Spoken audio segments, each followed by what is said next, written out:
Sex development disorders occur more frequently than most people realize. An estimated 1 in 4,500 children has such a condition. Many times, these differences are found at birth, and even some aren't found until later in a child's life, even though the condition was present since early in development.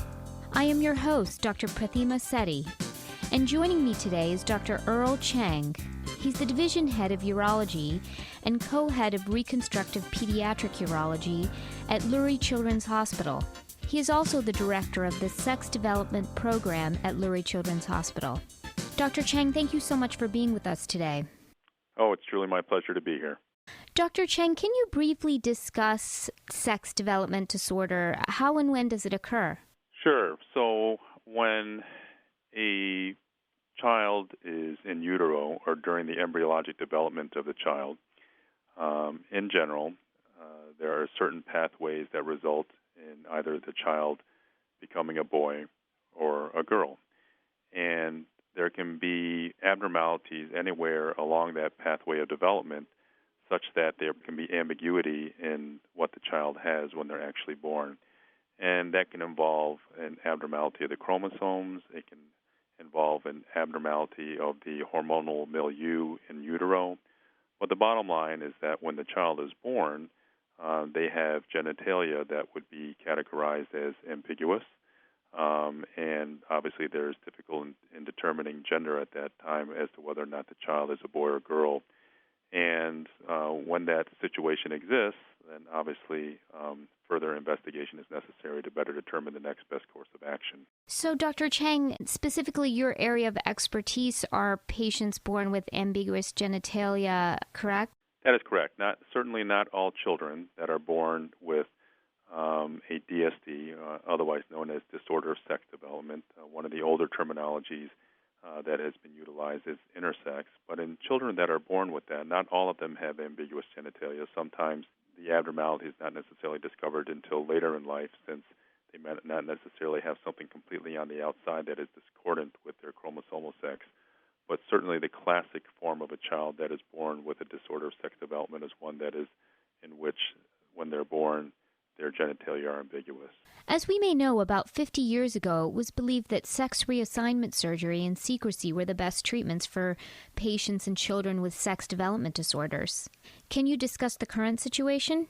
Sure. I think that's been one of the major changes in philosophy that has occurred in the last 50 years in individuals that take care of children or individuals with disorders of sex development.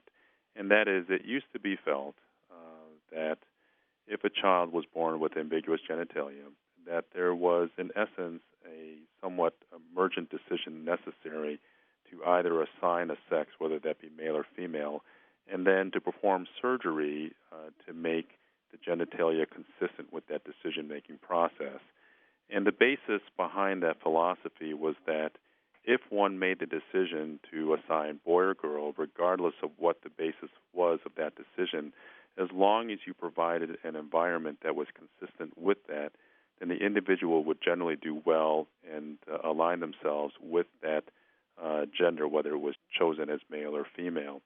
What we have come to understand, though, through numerous experiences with patients over the past couple of decades, is that that is not necessarily true.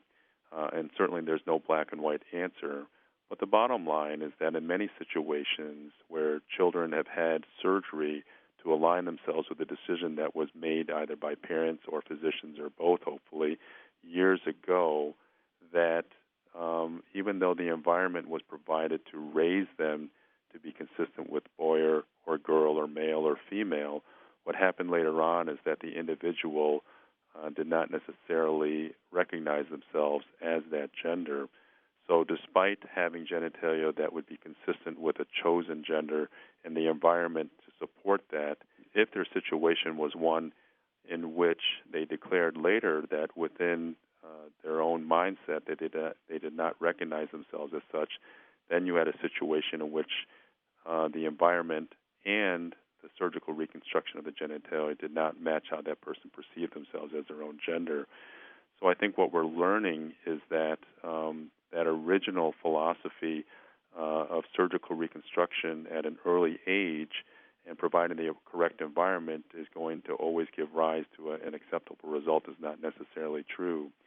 So I think our newer mindset is to not necessarily make a decision in haste as a newborn, but to get all the information that one can to better understand what the situation that the child has, and then hopefully educate the family as to what the situation is and what the natural history of that condition is. And we don't always know what the natural history is.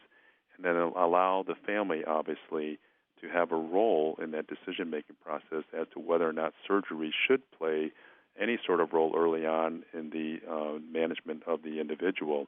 And there are certainly new thought processes to suggest that maybe the best thing that we should do is, if it's possible, to not necessarily perform early surgery, but even have the child be involved in the decision-making process later in life, such that surgical intervention, I think, needs to be done certainly not in secrecy, but also with better education, with involvement of the parents, and in a perfect situation, involvement of the individual when they're old enough to be involved in that decision-making process. Can you discuss some of the current protocols that you use to treat these individuals?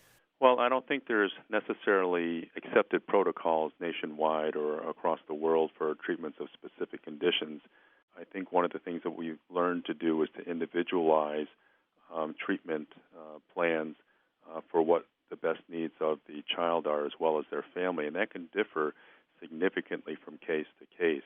If you look at the most common form of disorders of sex development, which would be congenital adrenal hyperplasia, which in many cases may make up half of the patients that one sees in a multidisciplinary clinic that takes care of these types of patients, the management of them is fairly straightforward. Early on, you'll manage the hormonal imbalance that exists, and then it's a matter of having a decision-making process with the family as to the appropriateness of reconstructive surgery to make the female child that has this condition, that usually has a genitalia that is more along the lines of a male, to make them more in line with a female phenotype. And really the controversy exists as to the timing of surgery and the overall appropriateness of surgery. On the other hand, if you have a situation in which there is a fair amount of ambiguity as to what the actual condition is, and the natural history is not readily known with that condition, then there may not necessarily be a specific protocol.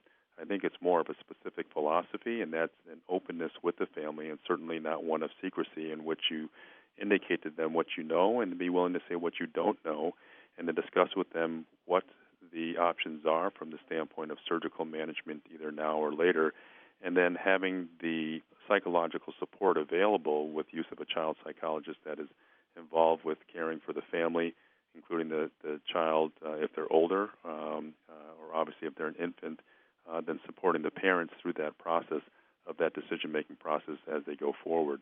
If you are just tuning in, I am your host, Dr. Prathima Setty, and I have with us today Dr. Earl Cheng. He's the director of the Sex Development Program at Lurie Children's Hospital in Chicago. Dr. Cheng, can you discuss a little bit about what services you offer? The program at Lurie Children's, which is in concert with Northwestern here in Chicago, is we have a program called the Gender and Sex Development Program. It actually takes care of two different populations of patients. The population of patients that we're talking about are those individuals that have disorders of sex development. The other half of the program, which we're not necessarily speaking to specifically, is individuals with gender dysphoria or gender nonconforming behavior.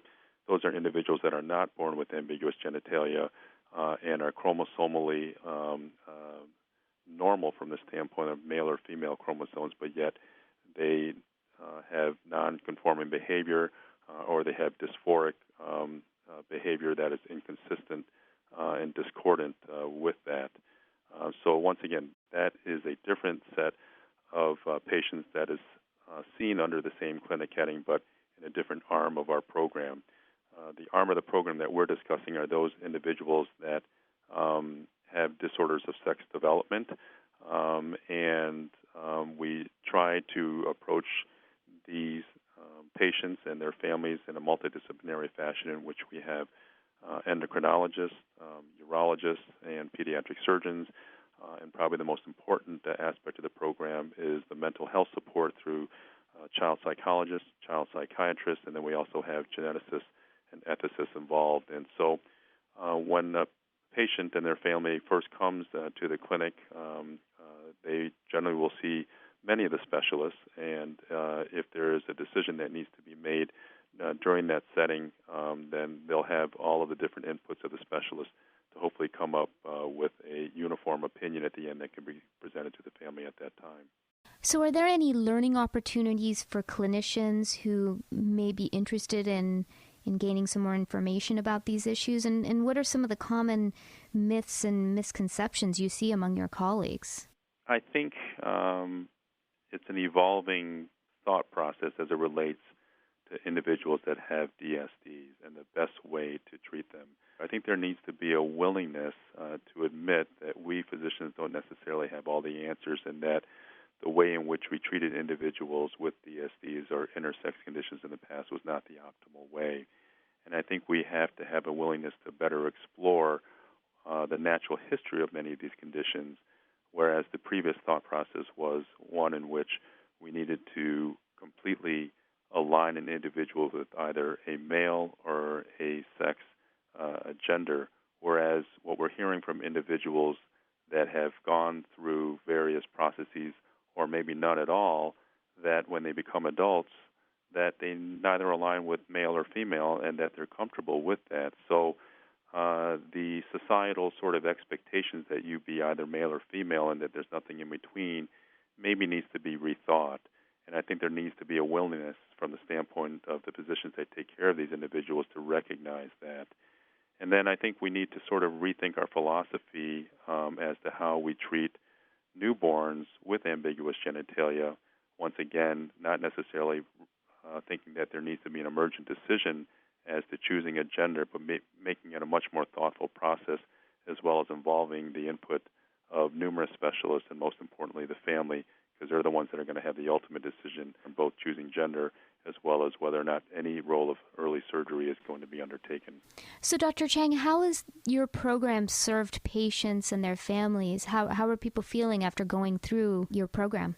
I think the response has been one that is very favorable, and I think our willingness to be open and transparent with the families that we are going to work with them through a process that doesn't necessarily have immediate answers, as well as answers that are not easy, because a perfect solution to many of these children's situations is not always readily available.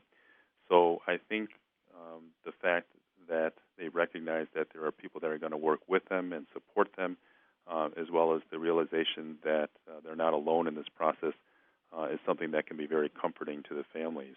So whereas in the past there has been a certain level of mistrust in individuals that have been treated with DSD and their physicians because there has been a certain element of secrecy involved, the willingness to be open, I think, is one that goes a long ways to really change the culture, to heal some of the things that have occurred in the past that may be influencing parents or patients' thoughts as they come into the clinic.